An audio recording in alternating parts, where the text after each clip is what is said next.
What's going on, everybody? So we got a 2 minute MrBallen video. This is his newest video called "We Have an Organ Harvesting Problem."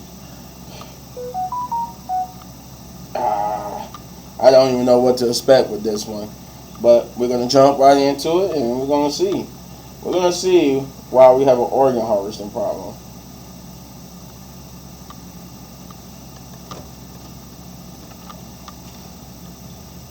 Today, I'm going to tell two totally insane medical mystery stories. But before we get into those stories, if you're a fan of the strange, dark, and mysterious delivered in story format, then you've come to the right place, because that's all we do, and we upload once a week. So, if that's of interest to you, the next time the like button is feeling down, give them a Jack-in-the-Box toy to cheer them up.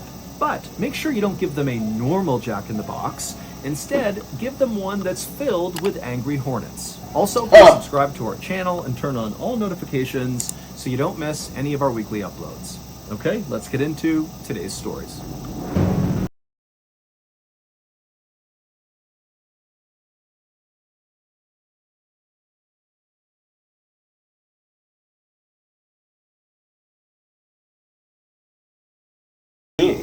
A German doctor named Karl Heinrich August von Bureau was just opening up his private medical practice in East Prussia when a teenage boy burst in through the doors looking totally frantic. Before the doctor could ask any questions, the teenager blurted out that another boy in town needed his help right now. When the doctor asked, what does the boy need? The teenager would say, well, the boy is honking like a goose. For a second, Dr. von Bureau thought this might be a joke, but then he saw the look on the teenager's face, and he could tell he was very upset and very serious. So the doctor grabbed his bag and he ran outside with the teenager, and they hailed a horse and carriage, and they told the driver to hurry up. When Dr. von Bureau and this teenager arrived at the honking boy's house, the honking boy's mother came running outside looking totally flustered, and she flagged down the doctor and then brought him inside her house. And as she led the doctor through the home towards her son's bedroom, she explained what was going on. She said her 12-year-old son had been outside playing with his friends when suddenly he had developed this really intense coughing fit, kind of out of nowhere. And then finally, when the coughing stopped and the boy tried to breathe in, his throat made this horrible honking sound. And so her boy had come in the house honking with every breath. And so kind of in a panic, the mother had opened up her son's mouth and looked inside, but she hadn't seen anything, and she knew her son was not sick. There were no other symptoms really at all that were concerning about her son. It was just that he was honking. Now, for a while, the mother thought this would just kind of clear up, that maybe it was just kind of some byproduct of coughing really, really hard. But now it had been 18 hours, and the boy was still honking with nearly every breath, which is why she had finally told the teen to go get the doctor. When the mother let Dr. von Bureau into her son's bedroom and he got a look at the honking boy, he couldn't believe how terrible the boy looked. His face was all swollen and kind of bluish, and he was sweating profusely, and when the doctor watched him try to breathe in, not only did he honk, but also very clearly this boy was really struggling just to breathe. So it was more than the sound, it looked like he was suffocating. And so the doctor rushed over to the boy and told him to open up his mouth. The boy did, and the doctor looked into his mouth, but there was nothing he could see that was blocking his airway. And so the doctor just put his finger into this boy's mouth, and he reached down inside, and suddenly he felt something lodged in the boy's throat that was small and hard. And he couldn't quite grab it, so he grabbed his forceps, which are kind of like big tweezers, and he reached back into the boy's mouth, and he tried to grab this object that was clearly obstructing his throat, but the object was too slippery, and the doctor could not pull it out. And so the doctor is looking at this boy who's obviously struggling to breathe, and he's thinking to himself, if I don't get in there and get this obstruction out, this kid is going to die. And so the doctor made a decision right then and there to perform an emergency tracheotomy, which is a surgery where you basically cut a hole in someone's neck in order to create a hole in their throat to let air go in. But in this case, the doctor was just opening up his throat to try to get to this object. And so the doctor pulled out his scalpel and he performed the tracheotomy on this boy. He opened up his throat, and when he looked inside the hole into this boy's throat, he saw the obstruction. It was like this pink, small, hard object, And so the doctor just reached in, scooped it with his finger, and pulled it out. And right away, the boy could breathe again. He was not honking anymore. It was obvious that this fixed the problem. But the doctor and the mother are just looking at this object in the doctor's hand, having no idea how to react to this, because it made no sense.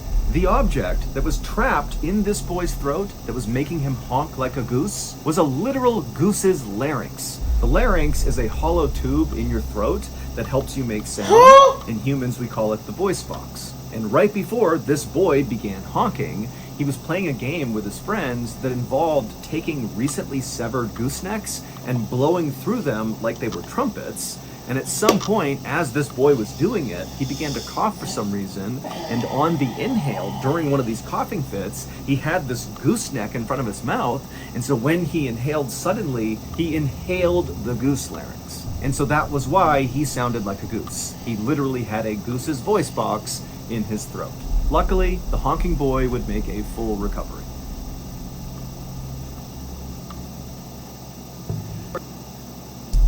There we go. Leg pain. On the afternoon of February 1st, 2013, a retired Army veteran named Robert Smith limped his way into the emergency room at the Veterans Affairs Medical Center in Washington, D.C. Robert checked in at the triage desk, but then instead of sitting down with the rest of the patients who were waiting, he leaned up against the wall and just grimaced. Robert was in his late 60s, and up until just a few days ago, he felt like he was in the best health he had been in since leaving the service. Robert had gotten a kidney transplant a year and a half earlier, and after getting that operation, he really wanted to make sure he stayed healthy, and so he had been going on regular walks and eating healthy, and so really he was doing great. But a few days ago, Robert had noticed this throbbing pain in his right hip that was shooting pain all the way down his right leg, and he assumed, this had to be from maybe overdoing it on one of his walks, but the pain had continued to get worse and worse over the last few days, and so that was why he was finally here at the hospital. A nurse eventually called Robert's name, and so Robert, he came off the wall and hobbled over to her, and she led him down a hallway into an exam room. Once they got inside the room, the nurse would take Robert's vitals, which were all normal, and then after doing that, she said she was going to go out and get the doctor. A couple minutes later, the doctor walked into the room, and she reviewed Robert's chart and talked to Robert about his symptoms, and then afterward, she concluded that very likely what Robert had was something called sciatica. Sciatica is pain caused by pressure on the sciatic nerve, which travels from the lower back down each leg. And while sciatica is definitely very uncomfortable and very painful, it's not usually a big deal, and it typically clears up on its own without treatment. And so the doctor told Robert that he should just go pick up some ibuprofen, so over-the-counter pain medication, and take that every couple of hours and just wait for this thing to pass, and then he'd be fine. And so Robert was totally relieved. He thanked the doctor, he thanked the nurse, and then he left and headed back to his home. But despite doing what the doctor said and taking pain meds and just kind of taking it easy, the pain in Robert's leg did not go away. And then on the morning of February 4th, so 3 days after Robert's trip to the ER, he woke up and not only was his right hip and leg still sore, but now when he tried to stand up, he couldn't put any weight on his right leg. It just felt too weak and it was kind of tingly, something just felt off about it. And also Robert felt very nauseous. And so Robert told himself that, maybe what was going on here is he was taking too much ibuprofen and it was upsetting his stomach, and maybe it was also affecting his leg negatively or something. He didn't know. And so that day he just sat on the couch and watched TV trying to tell himself that he was okay. It's just sciatica, take a little less pain meds and you'll be okay. But that didn't work, because the next day when he woke up, he was in even worse shape. Now he not only had this pain and weakness in his right leg, and he had nausea still, but also he now had this new pain in his abdomen that was located right around where the scar was from his kidney transplant, and Robert was also starting to spike a fever. And fevers in transplant patients are a really big deal, because a fever in a transplant patient could mean an infection. People who get transplants are then given medication that keep their bodies from rejecting their new organ or organs. This medication works by basically suppressing that person's immune system. This prevents the body from mistakenly attacking the new organ, but it also means that if their body gets a real infection, they will have a really hard time fighting it off, because again, this medicine is basically stopping the immune system. And so when Robert saw he had a fever in conjunction with these other symptoms that were not going away, he knew he had to go back to the hospital, because obviously this was not just sciatica. Robert was too sick and weak to drive himself to the hospital, so he asked his neighbor to drive him, and as they were driving to the hospital, Robert basically sat in the passenger seat, rocking back and forth, not saying anything because he was so uncomfortable. And the neighbor, the whole time they're driving, they just kept looking over at Robert, because not only did Robert look totally miserable, but also Robert was sweating profusely. Like, so much so that it looked like he had just sprinted a 5K. I mean, he was drenched in sweat. And so the neighbor's looking at him thinking, like, what's wrong with this guy? Finally, the neighbor arrived at the hospital, and Robert, he managed to get out on his own, and he thanked the neighbor, and then Robert hobbled his way back through the doors into the ER. And then a few minutes later, Robert was in an exam room, and his doctor walked in, and she took one look at him and saw how horrible he looked, and without any hesitation, she said, "You're getting admitted right now." It was clear to Robert's doctors that he had some kind of virus or infection that his body was trying and failing to fight off. When they tested his blood, they saw his white blood cell count was elevated, which is a sign that the body's immune system is launching some kind of a response. But the doctors didn't know what his immune system was responding to. Even though Robert had this acute pain in his abdomen around the site of the kidney transplant, his kidneys seemed to be working just fine. And so whatever was going on with him didn't seem to be linked to his transplant.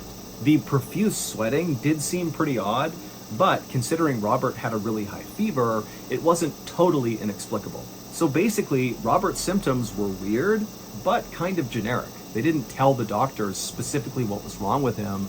They just knew something was wrong. So they just hooked Robert up to an IV and began administering a broad-spectrum antibiotic, which is something that treats a whole variety of different infections. And then after that, the doctors just began testing Robert over and over and over again for all these different things that could be the cause for his illness. But every test they ran came back negative. And at the same time, over the couple of weeks that they ran all these tests, Robert just kept getting sicker and sicker and sicker. His fever wasn't going away, he was still sweating profusely, his blood pressure was all over the map, and he had even begun drooling almost uncontrollably to the point where he didn't even speak because he was so embarrassed about it. But to the doctors, the scariest symptom that Robert was now showing 2 weeks into staying at the hospital was he was starting to act really confused. Like, he didn't know where he was, he didn't know why he was there. And so that told the doctors that, whatever his body was fighting, it had made its way up into his brain. And so the doctors knew, Robert did not have much time left, but they had tried every test they could think of, and Robert had tested negative for all of them. And so, as kind of like a Hail Mary, because they had nothing to lose, the medical staff decided to just start testing Robert for basically completely random diseases that he almost certainly did not have. But basically, if any of these illnesses had a symptom that Robert had, they would test him for it. And all these tests came back negative, except for one. On February 22nd, so 17 days after Robert had been admitted to the hospital, this test came back positive, and when the doctors saw what he was testing positive for, they immediately assumed this has to be a mistake. There is no way he has that. However, the only way to truly confirm that diagnosis was to literally cut into Robert's brain, which would kill him. And so obviously they were not going to do that. So the doctors basically just had to take this diagnosis at face value, and they tried giving various medications to Robert, but it was obvious none of them were working. And so the doctors felt like there wasn't much they could do, and they just began focusing instead on keeping Robert comfortable. And then finally, on February 27th, so 22 days into Robert's stay at the hospital, he would die from this mystery illness. During Robert's autopsy, the medical examiner was able to perform that test that doctors could not perform on him when he was alive, and that was to cut into his brain. And when the doctor cut into his brain, he saw very clearly, without a shadow of a doubt, that yes, Robert really was positive for that very, very rare virus, and it absolutely is the thing that killed him. But this was not the end of the case, because the virus that killed Robert was not just rare, it was also highly contagious, which meant the doctors needed to figure out how Robert got this virus to protect other people from getting it too. But the staff at this hospital knew they were not equipped to lead We're this about to do that, brought him to the investigation, hospital. and so they handed the case over to the Centers for Disease Control, or the CDC, which is the world's leading disease tracking agency. Investigators for the CDC began looking into Robert's case a couple of days later. They sifted through the days and the weeks leading up to Robert's hospitalization in an effort to try to retrace Robert's footsteps to figure out what made him sick. Now, they didn't have any leads. The only thing they agreed on was that very likely, even though Robert had that pain around his scar where the transplant was, that very likely the transplant did not have to do with whatever killed him, because Robert's kidney had been working fine and his transplant had happened 17 months earlier, and typically complications from transplants will happen much sooner. And so they basically had ruled the transplant out as being the cause. But one of the CDC investigators decided to look into the transplant file anyways, just to see if maybe something got missed, or if maybe there was some detail about the donor that was relevant to what happened to Robert. And so this investigator got the file and began going through it. Robert's donor's name was William Edward Small, and at the time of his death, he was 20 years old and serving in the Air Force. Now, none of that stood out to the CDC investigator, but William's cause of death definitely did. Even though it really did not appear to have a connection to Robert, it was just so weird and unexpected. The CDC investigator would read that back in September of 2011, William was out fishing in the Gulf of Mexico, and he caught a fish, and he ate that fish, and it gave him something called ciguatera poisoning. Ciguatera poisoning is something you get when you eat a fish that contains microalgae toxins. And so William, he ate this fish that was contaminated, and not long after that, he had died. But when the CDC investigator read through all of William's symptoms before he died, they basically exactly lined up with all of Robert's symptoms. William had developed pain and weakness in his extremities. He developed a very high fever, he became nauseous, he also lost the ability to swallow, and then he became totally confused and then died. And so when the CDC investigator saw this incredible coincidence, she knew she was onto something, but first she would need more information about William. And so very quickly, the CDC got in touch with William's family, and they asked them all these questions about William. And finally, after hearing the answers from the family, the CDC finally figured out what actually happened to Robert and what actually happened to William. It would turn out William was not just a fisherman, he was also a hunter and a trapper. And he had a very specific way he would go about training his hunting dogs. He would capture wild raccoons and use them as live bait to train his hunting dogs how to hunt. Now, William was always very cautious with these wild raccoons, but in the year and a half leading up to his death, he was bit 2 different times by raccoons. And it was one of those 2 raccoon bites, not some toxic fish in the Gulf of Mexico, that killed William and killed Robert. William did not die from ciguatera poisoning. He died from rabies, and the rabies virus that was in his kidney was still present when it was taken out of his dead body and transplanted into Robert's body.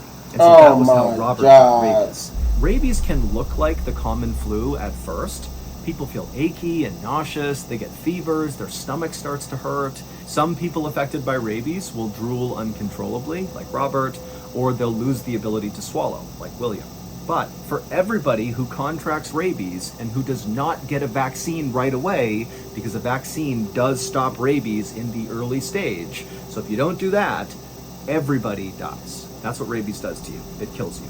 Now, you'd think, maybe we should be testing organs for rabies before they get transplanted, but you gotta remember that rabies is so rare. Only 1 or 2 people a year in the entire United States will die from rabies. And so it's just not something doctors are gonna screen for, because the percentage chance that they could have rabies is basically 0. Ultimately, Robert was not the only person who received an organ transplant from William. There were 3 other people that received his organs. Luckily though, the CDC was able to track those 3 people down, and all of them were totally healthy and not showing any signs of rabies, so either they didn't have it or they were super early stage, which meant they were eligible for the rabies vaccine. They all got the vaccine, and they lived happily ever after. That's crazy. As promised, here is a sneak peek of this coming Tuesday's brand new episode of Mr. Ballen's Medical Mysteries. The episode is titled The Curse of Veneto. Enjoy. We're going to stop it there. But, wow. I'm like, did this dude eat a fish with, like, that was affected? But then they said, nope, it wasn't. He did another swerve. It wasn't even that. It was the fact that he had, it was rabies. I'm like, I figured it was rabies when they showed the raccoon. I'm like, I think he about to say something about rabies. And I'm like, and sure enough, he said the dude had rabies and he died from rabies. Wow. You know, what I learned from this is that I didn't know rabies was that deadly. I mean, I knew it could be deadly, but I didn't know it was that deadly. Whew. But you let me know in the comments down below what you thought and if you enjoyed my reaction to this, because this was, I love this medical mystery stuff, because it's like, it teaches you stuff. It's like, it's not only fun to listen to, but it also teaches you some stuff that you didn't know.